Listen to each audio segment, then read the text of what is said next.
definitely my mother, who was my role model, and uh, perhaps I'm grateful to God. I feel like I'm grateful for like everything. I always just say like thank you out loud for even the smallest things. Grateful for life itself. Grateful for every breath that I have. All the time, alone, but never lonely.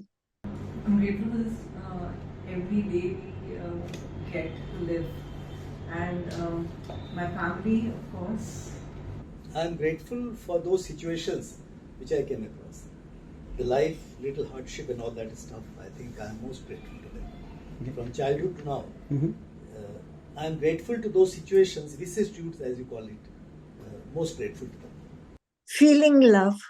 I'm grateful for my friendships because some of my friends have been extraordinarily helpful in difficult situations. I was like getting up early in the morning to write because by the time the day starts, and then so I was taking out the time out of their early morning routine because at the same time I didn't want to disturb the evening routines for them. But thankfully they were supportive, and my children, like one is 12, one is like 10, and still understood that like I'm writing a book, so they did not disturb me at times in the morning. I would say my family for making me what I am.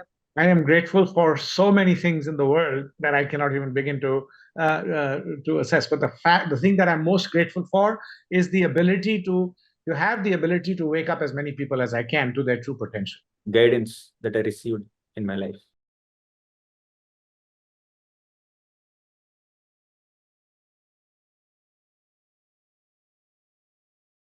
Actually, I'm never lonely. When I'm lonely, again, I sort of retreat to myself and I read the scriptures, and I get a lot of consolation from that. The writing phase is pretty lonely. Very, very rarely. My mother. Never. When I've not been in the OPD for a couple of days, like I've been away from for a holiday or a conference, that makes me feel lonely. Patience. I feel disconnected. No, I don't feel that. Yeah, no, I enjoy my solitude. You are not able to reach out to the people you are closest with. Time to reflect. Lack of connection with God.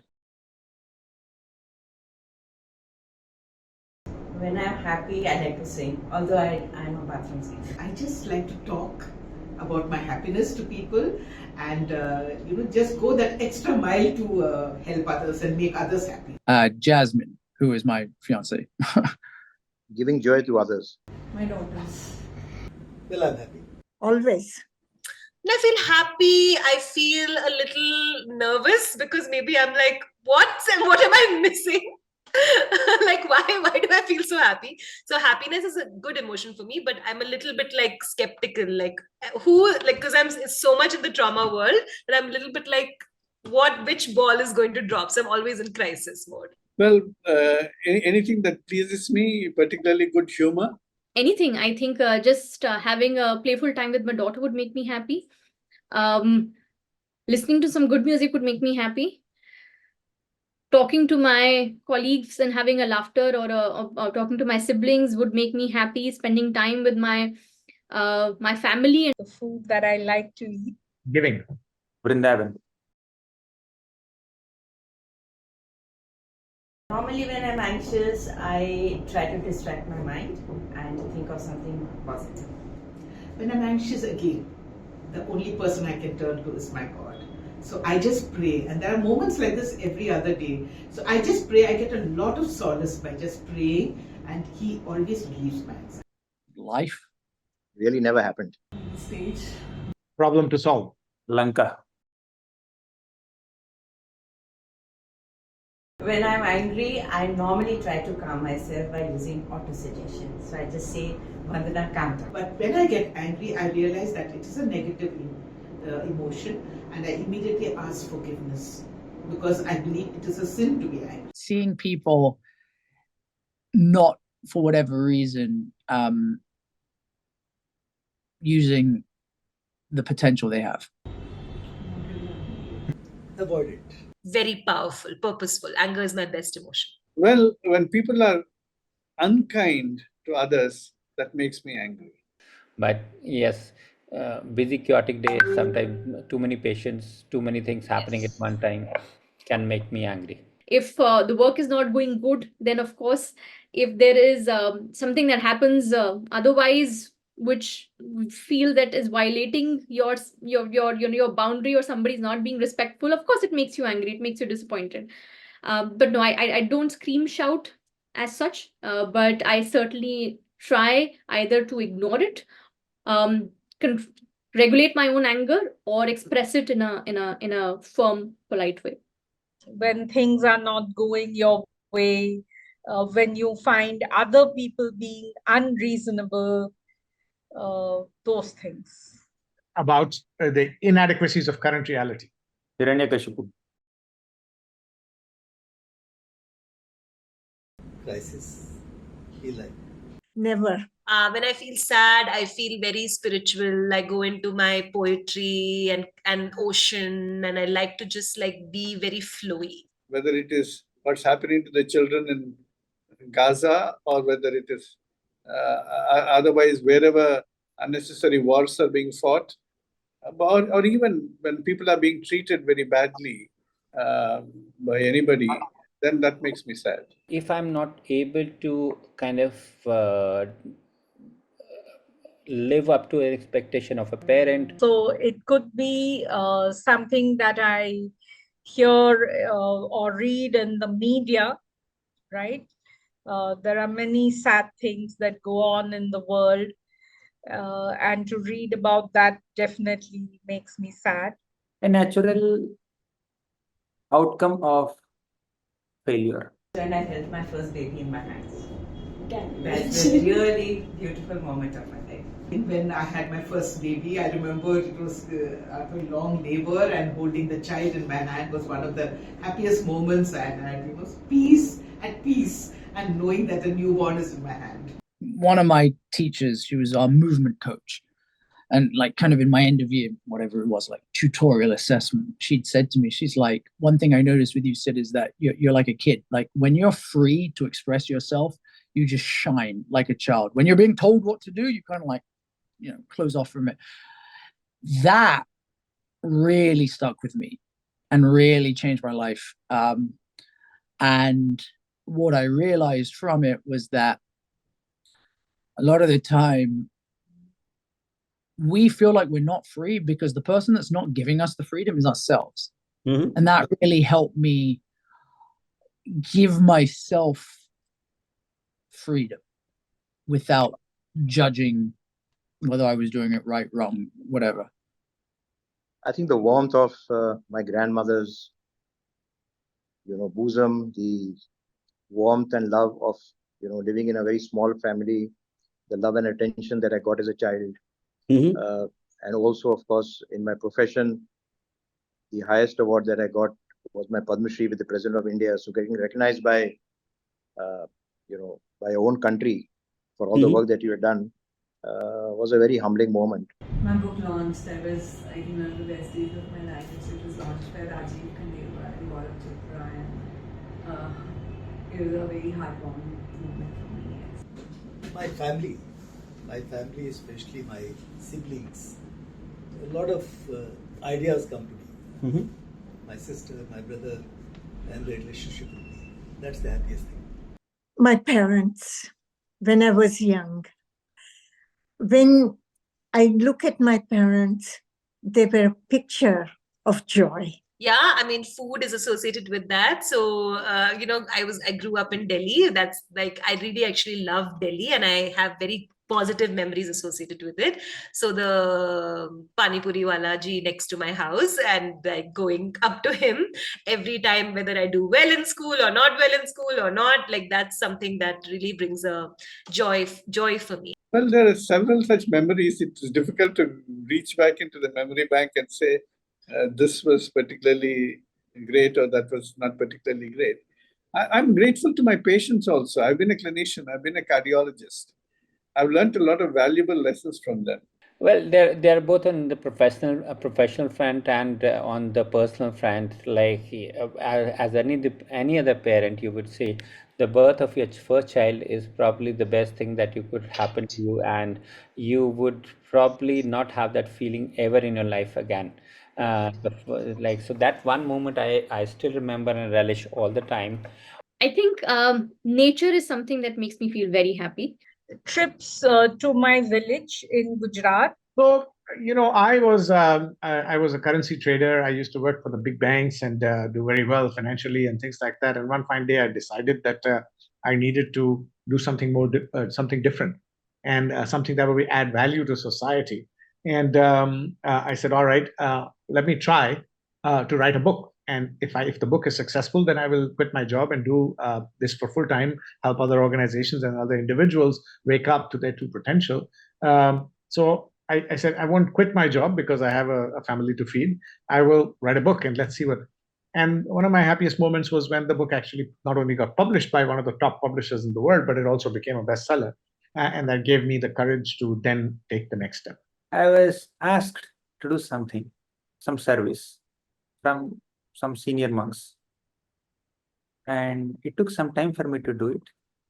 And I had to undergo a lot of anxiety to accomplish it, to finish it, and a lot of hard work. Maybe not little, quite stretching myself. And in few days, I completed it and submitted it.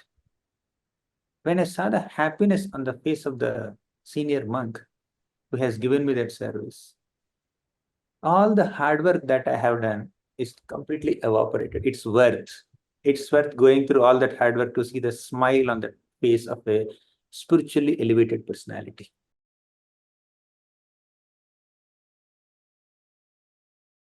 Mental health is as important or perhaps more important than physical health. And please never think of it as a stigma to talk about any problems. Mental health is extremely important because that's the one that keeps you, that's a fine balance between having good mental health and having a problem, psychological problem. It's my mantra that I live my life by. And it's 3 simple words. I don't know. Okay. And let me just elaborate on that, which is you don't have to have everything figured out. Never worry about the past, because what's happened has happened. You can't change it. Sure. And you may be suffering the consequences, but you can deal with it, but you can't deal with your past. So just forget it. And similarly, don't worry about the future, because lots of things that you think will happen may not happen. So why worry about it? And they're not in your control. So don't worry about things that are not in your control. And finally, therefore, the real message that I always give, and that's the way of my life, is live in the moment. Sure. Enjoy every moment of life. Be grateful for what you have. Gratitude, live life with an attitude of gratitude. Sure. I mean, we have so much to be blessed for. And the more you have, the more you can give. Well, if you listen to your body when it whispers, you won't have to hear it scream. So our body always gives its signals. It's all about listening to it. Mental health is an issue, yet mental health is also a cure. Absolutely. To free you from many burdens that we live through in a social life. So enjoy it. Don't get drowned by. You have to be conscious of your surroundings. Anyone who is conscious of surroundings and relates oneself probably will do something positive. Sure. If you avoid your surroundings, if you're not able to relate, empathize, you will not make a change. You make a change because you relate and you're conscious. Look at your trauma, look at it deeply. Don't be afraid. Trauma is not a bad word. It's something to be looked at, so that dar ke aage jeet hai. That is literally true. If you just hold on to the pain, you're going to get healing. It's absolutely important for us to value each human being and treat each human being with great respect, which includes us. If you respect yourself, you'll also take care of your mental health. My message would be like we are living in an information overload system nowadays. We have information bombarded the moment we get up. We have news, we have tablets, we have phones, which are trying to push their agenda into into your lives. So one, take care of your mental well-being. I'm a mental health expert, so I will always say mental health is a priority. I will never ever not say that as a message. I think it's just the fact that we end up getting stuck in the rigmarole of life so much that taking some time off for your own self becomes a challenge. So do something, whatever you like, to take time off for yourself. That's the best self-care that you can give yourself. So, as an educator, I would say uh, don't try to mold children in the direction that you want, but rather be a gardener who nurtures them, who gives them the water and the organic fertilizer they need, and just let them develop the way nature intends them to grow. If people can answer the question, what am I here in the world for? That is the number one gift they can give themselves. Because if you're clear about the values that you believe in, that you will never compromise no matter what happens, values becomes a problem solving mechanism and a purpose that you're pursuing, that you can be proud of and your children can be proud of. You can never be unhappy, you can never have stress, because it's not that your problems are going to go away, but deep and honest clarity about your values and having a purpose in life based on those values gives you that framework to solve any problem and to put everything under perspective. Stress is unavoidable, and you can actually invite stress in life. Positive stress. Don't hate stress. Positive stress is that which helps you grow up to your full potential. So, and life is completely challengeless, it will become tasteless. We should have some challenges in life. We should do hard work in life. We should deal with some pressures and anxieties in life to grow mature